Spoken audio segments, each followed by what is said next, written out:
The Tale of the King and His Two Daughters. Chapter 1. The Kingdom of Njala. In the heart of a vast African kingdom called Njala, surrounded by tall baobab trees and flowing rivers, lived King Adissa. He was known for his wisdom and fairness. Queen Amina, his wife, was loved for her kindness. They had two daughters, Aisha, the older one, and Zara, the younger.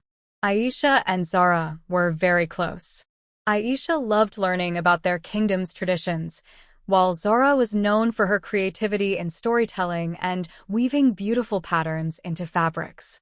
Chapter 2. The Festival of Harvest. Every year, the people of Njala celebrated the Festival of Harvest. During this festival, King Adissa would choose one of his daughters to be the future queen. This tradition had been followed for many generations. As the festival approached, everyone wondered whom King Adissa would choose. Some thought Aisha, with her intelligence and understanding of governance, would be chosen. Others admired Zara's creativity and imagined her bringing new cultural richness to the kingdom. Chapter 3.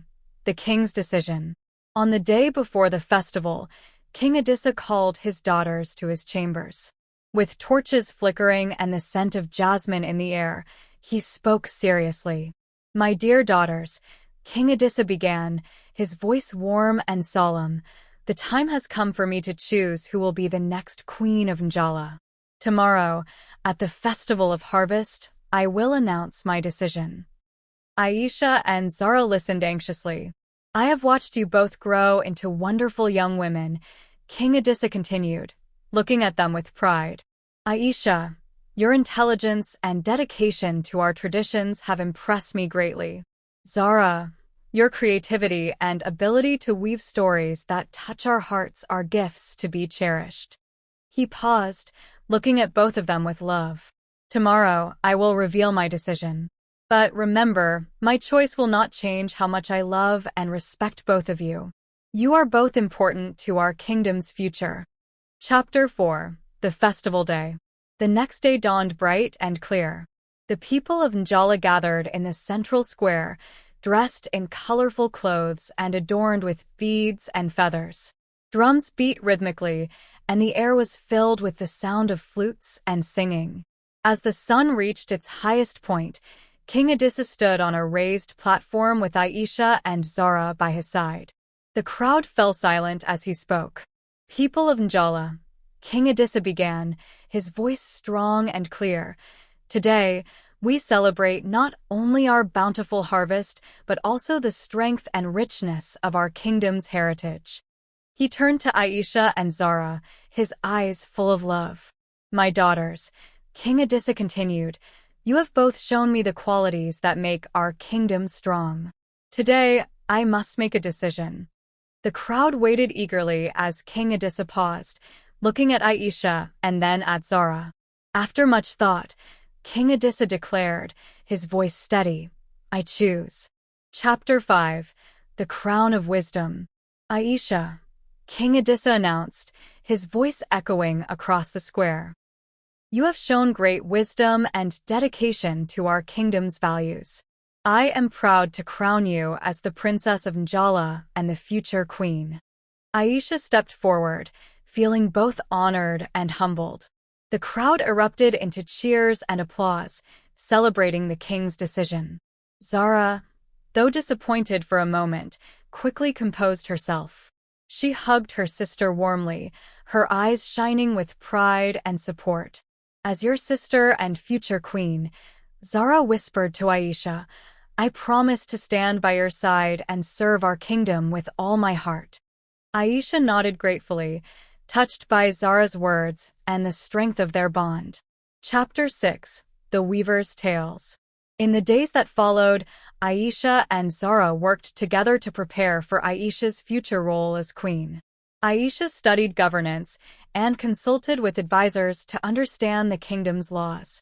Meanwhile, Zara focused on her storytelling and artistic talents, weaving beautiful patterns into fabrics and sharing stories that captivated everyone who heard them.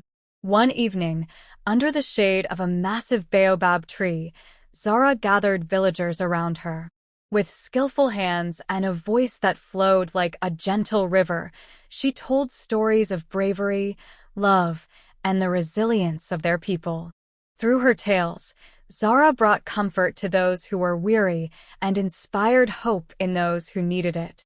Her stories emphasized unity and the importance of preserving their traditions. Chapter 7: Challenges. As the years passed, Aisha and Zara faced many challenges. Neighboring kingdoms became jealous of Njala's prosperity and tried to create problems. Diplomatic tensions grew, and there was a risk of war. Aisha used her wisdom to navigate these challenges. She formed alliances and negotiated treaties to keep peace in the region. Meanwhile, Zara continued to share her stories, which brought people together and reminded them of their shared values.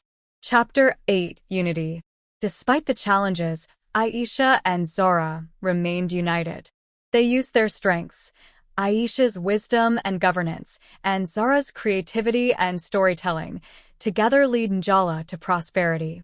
Under their leadership, the kingdom became known for its harmony and cultural richness. Chapter 9: The Legacy. As they grew older, Aisha and Zara's legacy as co-rulers of Njala became legendary. They were admired for their bond as sisters and leaders who worked together for the good of their kingdom. Their story was passed down through generations as an example of the power of unity and shared leadership. Chapter 10: The End. In their later years, Aisha and Zara stood together, looking out over the kingdom they had guided with wisdom and love. Their hair, once dark, was now sprinkled with silver strands, showing their years of experience and memories. As the sun set over Njala, the people gathered once more to celebrate Aisha and Zara's legacy. They sang songs of gratitude and happiness, honoring the sisters who had led them with strength and kindness. Aisha and Zara embraced each other, their hearts full of pride and contentment. They knew that Njala would continue to thrive under their legacy of unity, compassion, and sisterhood. And so, the tale of King Adissa and his two daughters, Aisha and Zara, became a cherished legend, a testament to the spirit of the African people and the strength found in family bonds and shared leadership.